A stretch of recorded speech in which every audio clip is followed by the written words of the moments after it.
I've been Adrian's trophy for 5 years. Other than grandmother face that looks grandmother little like his first, I bring nothing else to the table. For 5 years I've served him without complaint, tireless and devoted, moonlighting as both nanny and chauffeur. And at last the big day has arrived. His first is flying back to Riverdale tonight. I'm standing outside the private booth at the VIP lounge just as Adrian and his buddies start trading jokes. Adrian, you and Serena had to split back then, but now she's home.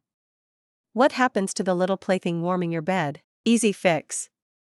The guy's loaded, just throw some cash at that kind of girl and she's gone. The whole group bursts into raucous laughter. Outside the door, I'm crying happy tears, mascara melting down my cheeks. Fantastic. I can finally pack my trash bags and run. Before we continue, please subscribe to this channel and tell us in the comments where you're listening from. Suddenly someone shoves me hard between the shoulder blades. I stumble headfirst into the booth. Who the hell does that?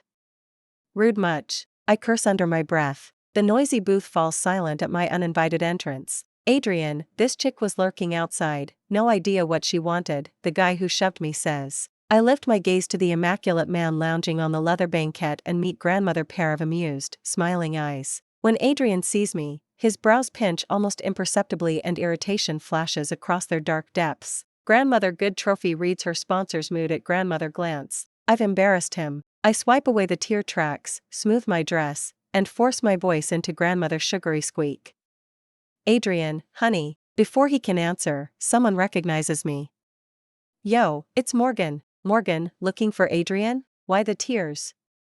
She didn't just hear everything, did she? Guess Morgan can't bear to leave our Adrian. When Adrian kicks you to the curb, you can come to me. Her little whine just melted my bones. Imagine how she sounds in bed. The trust fund crew cracks tasteless jokes, their leering eyes crawling over me. I know exactly what I am in their world. Grandmother cheap trinket you can dangle in your palm 1 minute and toss in the trash the next. But I can't be bothered with these dirtbags. The man who currently pays my bills is right in front of me. Until Adrian tells me to get lost, I can't piss him off or my payoff goes up in smoke. Besides, rich people play dirty. He might demand every gift back, and then what? I'd be broke. No way. I tug gently at Adrian's sleeve. Adrian. The air around him turns arctic. I shiver. Who cranked the grandmother/see this high? I watch his knuckles flex, one joint at grandmother time, classic sign he's about to blow. Was eavesdropping that offensive? I'm opening my mouth to apologize when grandmother whiskey glass slams to the floor, shards exploding like glitter.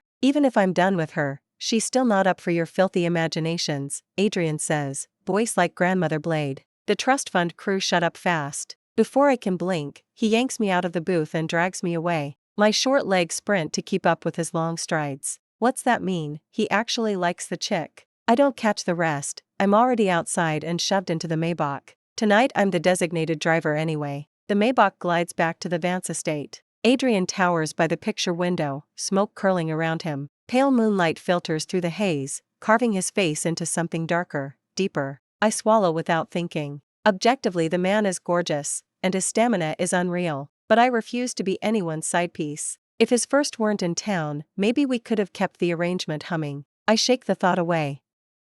Focus, wait for him to dump me, catch him in grandmother generous mood, score grandmother huge payout, then freedom. Plenty of fish in the sea. I picture grandmother pool boy toy with 8-pack abs, young and rock hard, and giggle out loud. Adrian notices, crushes the cigarette, and walks over. I drop my gaze, slap grandmother hand over my mouth, shoulders still shaking with laughter. He lifts my chin with 2 long fingers, forcing me to meet his stare. My earlier crying has left the corners of my eyes pink. He cups my face, rasp of his thumb gentle across my lip.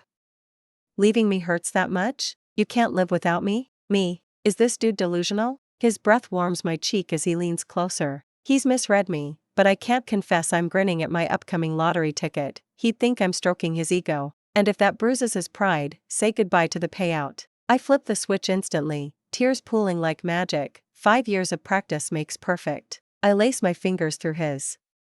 Adrian, I don't want to leave you. I want to stay with you forever. Inside I'm counting. If I refuse to scram, I become the wedge stopping him from reuniting with his first. Then, just like grandmother romance novel tycoon, he'll slap grandmother bank card on the table and growl, "Stop dreaming, take the money and vanish." I'll roll myself into grandmother burrito and bounce out of this mansion, cackling all the way to the Cayman Islands. But instead of grandmother card, his mouth crashes onto mine, grandmother storm of grandmother kiss. I push, he doesn't budge. Next thing I know, the mattress hits my back. Wait, what? Hello? Big bro.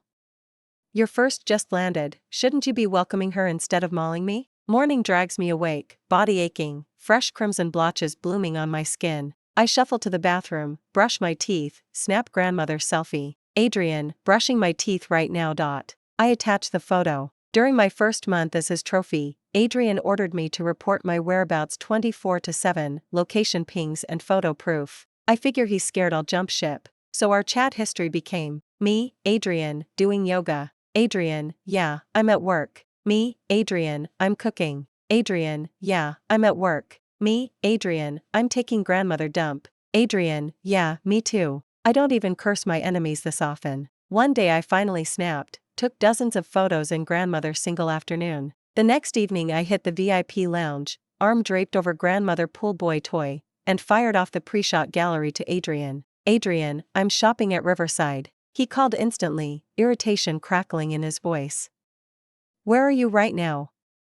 Your GPS tracker isn't showing Riverside. Jade. Tell me the truth. Busted. I resent the same batch of photos and mumbled grandmother half-baked excuse. Text came flying back. Already sent this one. Still lying. Where the hell are you? That's when it hit me. Adrian was keeping me under surveillance. Sick bastard. I wizened up after that, shrinking my world to horizontal living, couch corpse, bed corpse, repeat. My phone dinged. Adrian replied to the message I'd shot off seconds earlier. I want Buddha for lunch. SeriousCat.jpg. Between daily location check-ins, our chats were peppered with his lunch orders. Adrian demanded I cook for him personally and deliver the bento box to his office. I answered with grandmother quick okay, figured it looked lazy, and added, Adrian, get ready for grandmother's steaming box of love. He texted back grandmother nodding bunny sticker. I'd never tasted Buddha, let alone cooked it, so I pulled up grandmother tutorial online. The longer the video ran, the deeper my frown grew. Finally I flipped the phone face down and inhaled. Damn it. Adrian, I swear I'll murder you. I couldn't shake the feeling he was deliberately torturing me in these final days. In grandmother foul mood, I grabbed the bento box and marched through the Vance lobby like grandmother veteran delivery girl. Lunch break, grandmother cluster of employees whispered near the executive elevator. My gossip radar flaring, I edged closer and learned Adrian's first, Serena, was on site. Jamie is gorgeous, no wonder she's grandmother dancer, that poise. Yeah, rumor says she and the boss dated, split when Jamie went abroad to study. Such grandmother waist, perfect match. Explains why he stayed single. Think Jamie's here to get back together? Joy detonated in my chest. I followed their gaze and found her. Custom white sheath, statuesque frame, regal aura. First lived up to the title. I hurried over and called before the doors closed. Wait. Serena turned, asking the paw beside her, who's that? After months of lunches, the secretary knew me. Oh, that's delivery. My smile froze mid-flash. Serena was the luminous first. I was plain old delivery. Comparisons really are suicide. Can I help you? Serena asked. Staring at grandmother face barely resembling mine, I blinked. Is Adrian blind? Serena and I look nothing alike. He'd only made me his trophy because of this face, but that's ancient history. Focus, matchmake Adrian and Serena, collect my payout, vanish. I flashed grandmother's syrupy grin. Ladies, sudden tummy trouble, could you take this bento up to the CEO office? Serena accepted the box gently. Of course. My goal felt one step closer. I practically floated out of Vance HQ, daydreaming that the bento would rekindle their flame and I'd be booted out. Perfect. Dreams are fluffy, reality bites. Freshly planted in the executive garage, I'd barely shut the car door when Adrian rang. Jade, where are you? It's noon, get up here. Now. Damn, he must have spotted the restaurant label on the Buddha. CEO office. Adrian in grandmother black suit, gold rim glasses, even seated, his frame screamed tailored power. Not that I had time to drool. I swiveled like grandmother frantic hamster, left, right. Serena? Nope, only Adrian. I exhaled, disappointed. Useless man, gift-wrapped chance, and he drops it. He cleared his throat. I finally noticed the thundercloud face. Boss is pissed. Quick damage control. Confession time. Last time I faked photos he punished me for days, couldn't walk right. Almost traumatized. Still silent, his brows knit, air pressure plummeting. Survival mode, I melt into his lap, cheek nuzzling his palm. Trophy rule number 1, pander to the patron. I bat my 24-carat sparkly eyes. Adrian, next time I'll cook it myself, please forgive me? After multiple waves of sugar, stone walls crumble. He side-eyes me, fingers pinching my cheek. So you ditched me and left me eating alone because of this? Me? He's mad about eating solo? What's wrong with him? Why nag me instead of lunching with First? Or did Serena refuse, find him too old, too dull? I sneak grandmother peek at his handsome mug and almost feel sorry for him. If First is over him, when the hell will I get dumped? What are you thinking? His voice brushes my ear. I blurt, Serena. His frown melts, expression softening instantly. See? First possesses nuclear powers. Hearing her name brightens his whole mood. What about her? He asks. Can't confess I'm timing their reconciliation. Men of Adrian's stature hate being pimped out. Bruises their ego. I bury my head in the crook of his neck, voice muffled. Isn't Serena here? He chuckles, ruffles my hair, indulgence seeping in.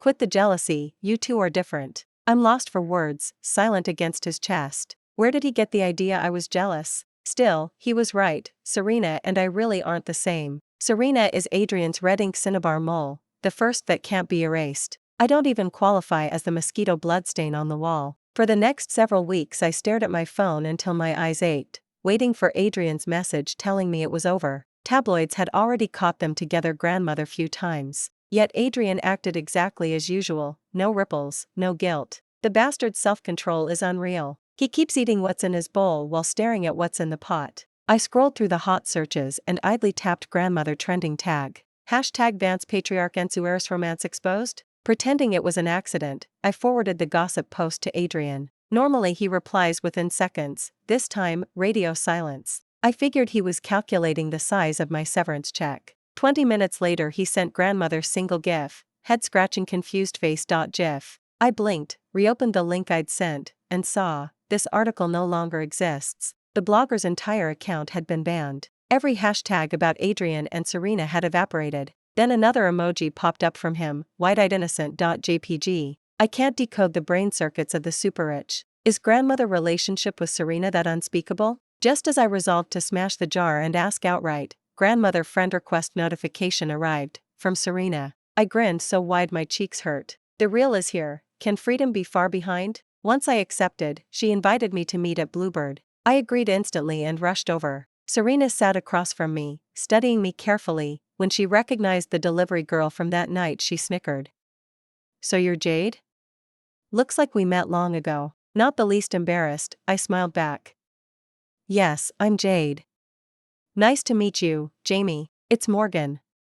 I'm back to marry Adrian. Serena cut straight to the chase with blockbuster news. My eyes widened in shock, excitement pounding so hard I had to hide it behind grandmother's sip of coffee. Apparently pleased by my fluster, she kept talking. Adrian and I grew up together, childhood sweethearts. We dated in high school, then I left to study abroad, that's why we split. When we were together, I hadn't expected her to be such grandmother chatterbox, rambling on and on about their history. But who cares? I endured politely, waiting for the punchline. According to her, their romance could headline any campus YA novel. The memory of my own first encounter with Adrian barged in, uninvited. It was anything but romantic. I'd fished him out of the drainage ditch. At the time I was running, away from home, from the suffocating cage that was my life. I'm an abandoned baby, found beside the ditch by Gran, but my adoptive parents wanted sons. They only took me because Gran insisted. While Gran lived, she shielded me. The day she died my nightmare truly began.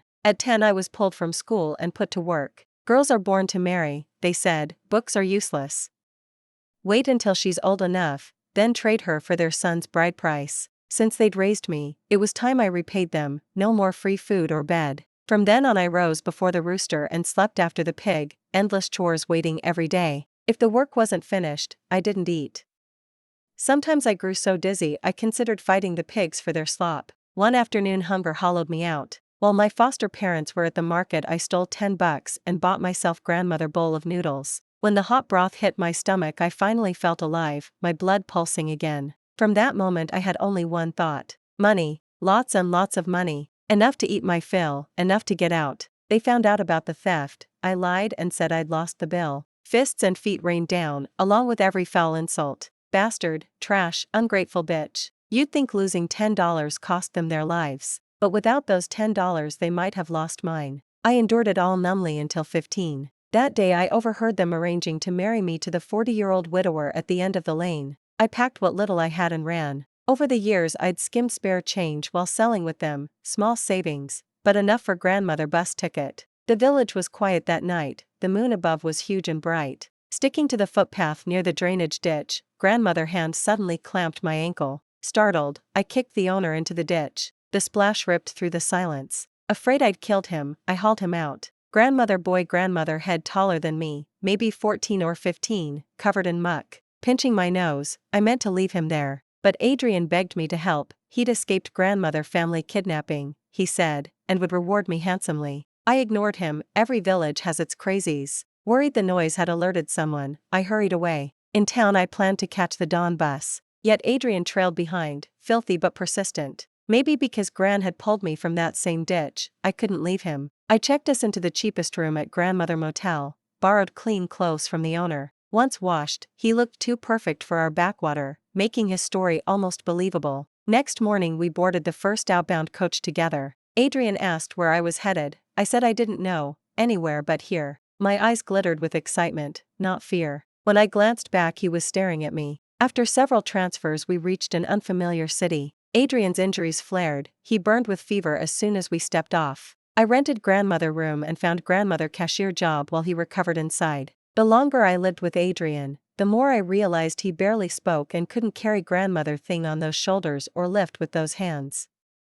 He didn't know how to do laundry, cook, tidy grandmother room, none of it. For grandmother second I couldn't tell whether I was sheltering some silver spoon prince or grandmother full-grown man who couldn't take care of himself. Every morning before I left for work I warned him not to wander off, to come find me at the cafe if anything came up.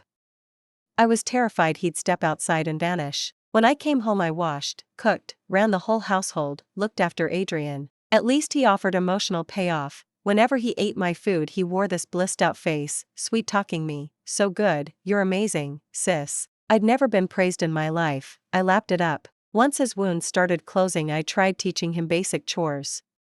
I thought he'd refuse, but to my shock he actually agreed. Clumsy as he was, he muddled through well enough. With Adrian pitching in, the load on my shoulders felt lighter. At night I took the bed, Adrian slept on the floor. I finally had grandmother roof that kept out wind and rain, grandmother job that kept me fed, and lying there I dared to hope tomorrow might be better. Then one day I came home to find Adrian had taken every dollar I'd saved, leaving only his wristwatch and grandmother's slip of paper. He'd gone home. I stared at the empty jar and cursed till my throat hurt. Adrian, the ungrateful stray who'd bitten the hand that fed him. What use was grandmother broken watch? I cried the whole day, every last hope shattered right then. But when I traded that watch for cash, I knew I'd cursed too soon. Turned out the kid still had grandmother's sliver of conscience. In the years that followed I drifted through several cities, switched jobs more times than I could count. I was 22 and freshly promoted to night manager at grandmother karaoke bar when our paths crossed again. Grandmother waiter had clashed with grandmother private booth guest.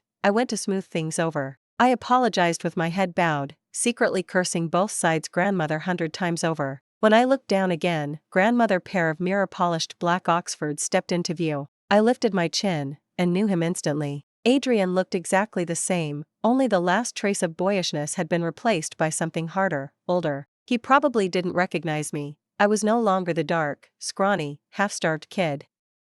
I was taller, paler, my hair sleek and black. He plucked me out of that mess and handed me grandmother contract. Said I resembled his first and asked me to be his trophy. I'd clawed my way out of one cage only grandmother few years earlier. No way was I walking into another. But the figure printed on that contract froze me solid. It was wealth I couldn't earn in decades. Remembering to grab whatever I could, I nodded so fast I almost sprained my neck. Morgan lasted 5 years with Adrian, nothing compared to the bond Adrian and I built over more than grandmother decade, Serena's voice murmured, reeling my thoughts back in. Adrian is grandmother good man, you don't just toss grandmother dog you've kept for 5 years. But Adrian fought hard to get where he is in the Vance Empire. I don't want Morgan making things difficult for him. Finally she reached the point. Jamie, are you asking me to leave on my own? I knew her game. She didn't want to play villain or leave Adrian with grandmother bad taste, so she flaunted their history hoping I'd retreat. Serena inclined her head. I rubbed thumb and forefinger in front of her eyes. Cash, plain and simple. Since Adrian was dragging his feet, his fiancé could foot the bill. Pay me enough severance and I'd vanish cheerfully, even tell Adrian it was my idea. But Serena pretended not to see, gaze drifting to the window. Morgan, if your hands itch, go wash them. Me, tightwads, the both of them. After that cheerful chat I marched straight to Adrian to call it quits. If the man was getting engaged and I still hadn't seen grandmother dime, why stick around? The instant I said I was leaving he hung up on me. Message delivered, I figured, and started packing. Then my phone pinged with grandmother's single text from Adrian. Don't go anywhere till I say so. I was locked inside the Vance estate, no exit, no argument. I bombarded him with calls, every one went to voicemail. Days crawled by with no word from Adrian, as if he'd dropped dead. Finally I cracked and bargained, fine, I won't leave, but I need to get out of this house. You can't trap me here. I expected silence. Instead he replied instantly, I'm not trapping you. I'm protecting you. You can go out, leave the suitcase. I let go of the handle like it burned. The psycho had eyes on me the whole time. The moment I stepped outside, bodyguards flanked the door. Wherever I walked, they shadowed me, step for step. Adrian really was terrified I'd bolt. While I browsed Riverside I got grandmother message from Serena, Morgan, I've thought it over. Let's meet again.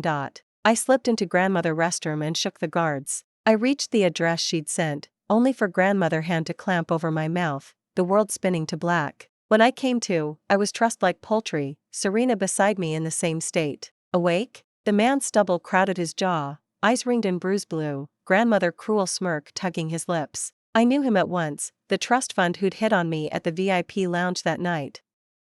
Only now he looked wrecked. Reading my stare, he sneered, wondering how I ended up like this? Thank your darling boyfriend. All I did was flirt grandmother little, and that rabid dog Adrian came after every project my buddies and I touched. The others had deep pockets, just lost some pocket change. Me? The Sterling family was already on life support, that project was our oxygen. I had to kiss Adrian's ring, but Adrian knew it and still crushed me, because of you. He bankrupted my family. I gaped, unable to believe what I was hearing. Adrian had punished those trust funds for me, and driven this one to ruin. No way I bought that I was the real reason. Adrian hadn't clawed to the top by torching fortunes over grandmother fling. There had to be bigger stakes this idiot couldn't see. I was probably just the excuse. Then grab her, why drag me into it? Serena yelped beside me. The man's grin turned playful. Adrian's two favorite women, both in my lap. He torched my company, I'll torch the woman he loves most. Let's see which one wins his heart. I caught the raw terror flickering across Serena's face. She shook her head violently. I'm not the woman he loves most. Adrian and I were never together. The man and I looked like raccoons who'd just bitten into the juiciest gossip of the century, practically trembling with excitement. It was one-sided on my part. Those first rumors? I started them. Later I asked Adrian why he didn't deny them. He said fake is fake, and the chatter kept other women away. I was so heartbroken I left the country. We were never grandmother couple. Didn't you say you two were getting engaged? I blurted, curiosity winning. Serena lowered her head and mumbled, my family's company is in trouble, cash flow freeze, projects dead in the water. Only Vance has the capital to fix it. Thanks to the first rumors, my parents pushed for grandmother marriage alliance with Adrian. I approached him several times, but he refused. Then I found out he'd been keeping you. It's all your fault. Otherwise I wouldn't be tied up. Serena wailed. Me? How is any of this my fault? I'm grandmother victim too. Blame Adrian. I ground my teeth. Damn Adrian and his mess-making ways. Shut it, stop crying, the man barked, losing patience. His voice echoed through the empty abandoned warehouse, right as sirens wailed outside. Panicking, he lunged to grab me. I dodged, drove my heel into his knee, and rolled across the floor. Years of scraping by had taught me to stay ready. While Serena talked, I'd sliced through my ropes with the utility blade hidden in my boot. Cursing, he came at me again. I sprang up and fought him dirty, every trick I'd learned in back alley brawls. But the strength gap was real. One blink and my head slammed into the wall. Before everything went black, I saw trouble magnet Adrian sprinting toward me. Antiseptic stung my nose as I drifted awake. "Jade, you're up." Adrian sat beside the hospital bed, eyes bloodshot like he'd just cried. Serena's words rang in my ears. He and I were never together. Adrian once said I looked like his first, so who was his first? Grandmother crazy thought slammed into me. My already pale face went corpse white. "Jade, what hurts?" "I'll get grandmother doctor," he said, voice cracking as he stood. I caught his hand. "I'm fine. I need answers, truth only." He nodded like an obedient kid. "Why do you make me report my location 24/7? There's danger around me. I need to know you're safe. I've had bodyguards on you the whole time, you just never noticed. Besides, people say couples share their days, it's called sharing desire, right?" I closed my eyes. "Who's dating you?" Bitter, I asked the second question. "Why force me to cook every day?" "Because I love your food, best I've ever tasted. They say the way to grandmother man's heart is his stomach. It makes me feel you care." Grandmother lump jammed my chest, near choking me. I forced out the last question. "You made me your trophy, was it only my face, or?" Before I finished, Adrian jumped in. "Only you. The line about your face was because I feared you hadn't forgiven me for leaving without grandmother word. I know you like money, so I used it to keep you close." "Fine. Fine. Fine." My last hope flatlined. Adrian's first was me. I ignored him, yanked the blanket over my head, and went back to sleep. Discharge day, Adrian waited with grandmother bouquet. I hadn't spoken to him once. When I'd agreed to be his trophy, I thought he felt nothing and I could walk away rich. Now I wasn't sure I could leave. If I tried, he might lock me in the Bance estate again, even freeze my accounts until I caved. I'm too small in front of him. Uneasy, I rode back to the estate we'd shared 5 years. Looking around, emotions I couldn't name swamped me. Adrian held my hand, despite my chill, he smiled gentle as ever. I drew grandmother's slow breath, words balanced on my tongue. "Jade, do you want to say something?" I hesitated, then nodded. Learning his feelings, I'd been re-examining us. Truth is, these years Adrian treated me well, but we began with grandmother contract, unequal by design. I couldn't feel his care as love, only as charity from above, pity, anything but real affection. Everything I did for him was reluctant, forced, helpless, careful, calculating, people-pleasing, twisted beyond recognition. I can't accept his love inside this rot, can't give mine in return. I need to lay the mess on the table, face it honestly. I told him every thought, start to finish. He stayed silent, cigarette after cigarette drowning the ashtray. Smoke fogged the room until breathing hurt. Finally he stood, went to the study, came back with grandmother file, our original contract. I stared, confused. He tore it to confetti in front of me. Kneeling to meet my eyes, he said, "Jade, from now on, no duty, no pressure, no pleasing required. You are simply you. I'll court you fresh, like it, say it, don't, say that too. I won't force you into anything again." His words punched my heart, tears flared. I hugged him, voice shaking. "Thank you, Adrian." With his own hands, Adrian opened the door of the gilded cage he'd built. That day I moved out, rented my own place, landed grandmother clerical job. Some evenings he waits at the curb outside my office with flowers, drives me home. Weekends we eat out, catch movies, like any normal couple. I don't know where Adrian and I will land, but every moment now comes from real joy. Thanks for listening. If you liked the story, hit like and share with friends. Drop your thoughts below, subscribe for more, see you next time.